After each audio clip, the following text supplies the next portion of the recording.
Even though China and the US reached a consensus, China has truly stopped buying American food and LNG at will. Just 5 days later, China and the US held another economic and trade meeting in South Korea.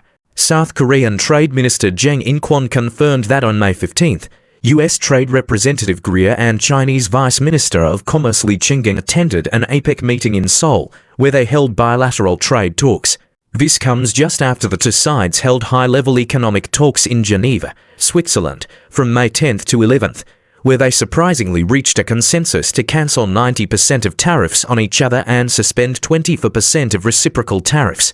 Now, meeting again after just 5 days clearly shows both sides are pushing to reach maximum consensus and eliminate all tariffs and restrictions. As US Treasury Secretary Bessent said earlier, there will be intensive exchanges between China and the US in the coming period. To be honest, the tariff issue between the two countries hasn't been fully resolved, so this meeting isn't unexpected, just surprisingly urgent, making the US appear rattled. Trump likely never imagined that despite the bilateral consensus, China would truly stop purchasing American goods on a whim. After all, we aren't short of suppliers.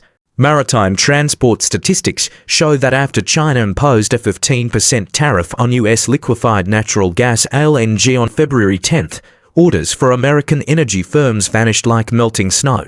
In 2024, for 0.15 million tons of LNG orders, 18% of China's imports disappeared overnight. Traders noted that Chinese buyers with long-term contracts with US sellers are reselling this LNG to Europe, while Chinese companies refuse to sign new agreements with American sellers, instead sourcing from the Asia-Pacific or Middle East. On March 17th, Australian energy giant Woodside Energy announced a long-term LNG sales agreement with China's China Resources Gas Group. Starting in 2027, Woodside will supply approximately 600,000 tons of LNG annually for 15 years, the first such independent long-term agreement between the company and a Chinese customer, and the first 15-year LNG procurement contract for China Resources Gas. Bloomberg noted this marks the first periodic LNG supply agreement between Chinese and Australian companies in years, a sign of improving trade relations. As the world's largest LNG exporter, the US shipped 86.9 million tons in 2020, up to 0.8% from 2023. China, the world's largest LNG importer, bought 71.32 million tons in 2023. During Trump's first term, China imposed a 25% tariff on US LNG in June 2019, halting exports. Trade gradually resumed in 2020, with China importing over 400,000 tons monthly on average. In 2024, China imported for 0.158 million tons of US LNG, 5.4% of total imports, ranking the US fifth behind Australia, Qatar, Russia, and Malaysia, all supplying far more. Thus, stopping US imports would have minimal impact, and new suppliers would quickly fill the gap.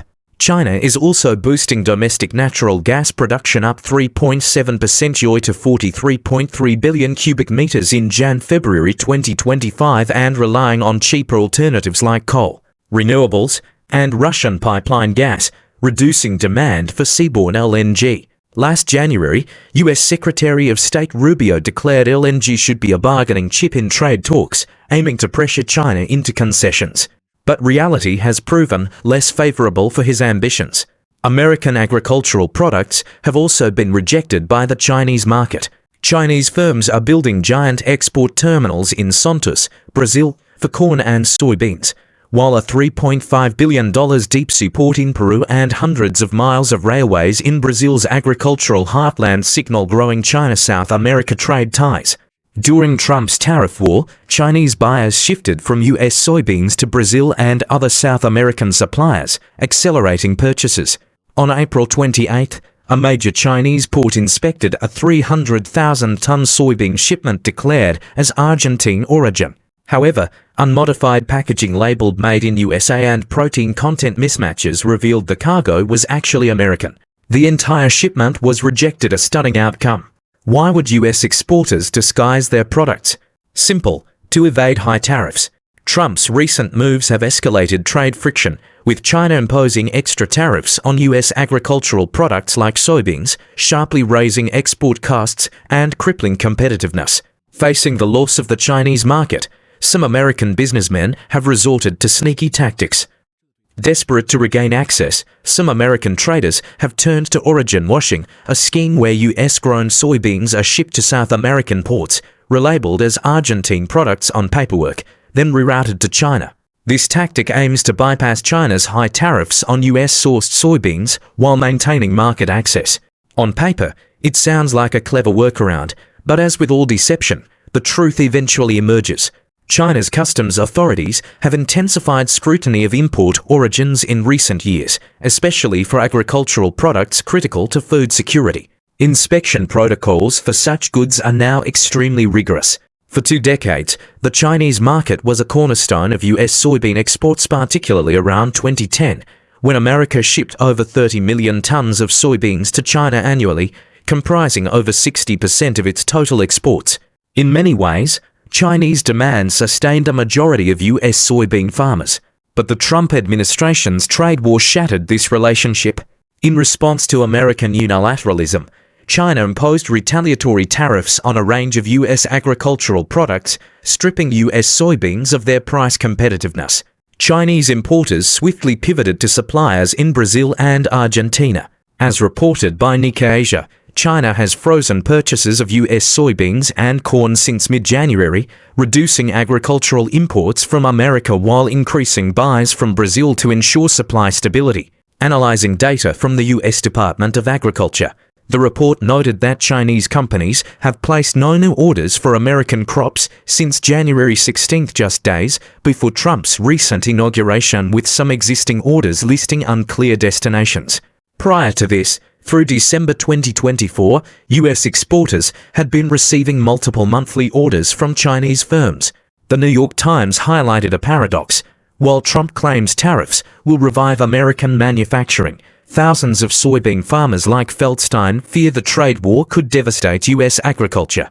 Despite the recent truce between Beijing and Washington, US agricultural products have not regained their foothold in China. Ironically, American buyers are now rushing to stock up on Chinese goods during the 90-day cooling-off period, wary of Trump's unpredictability. This urgency explains why China has not resumed US food purchases after years of broken promises. Trusting Trump to sustain a normalized trade relationship remains a gamble. Prudent strategy dictates diversifying suppliers and markets rather than relying on American goodwill. Negotiations with the US may yield progress, but China is prepared for all scenarios. On May 15th, the Ministry of Commerce delivered a clear demand. The US must immediately terminate its Section 232 tariffs on imported automotive steel and aluminum. Since these tariffs were imposed in 2018, US steel prices spiked 50%, while job growth fell far short of expectations. Even more ironic, American manufacturers, burdened by inflated steel costs, lost competitiveness, forcing industries like automotive to relocate production overseas. With so many obstacles lingering in US-China relations, Trump faces a long list of issues to address one by one.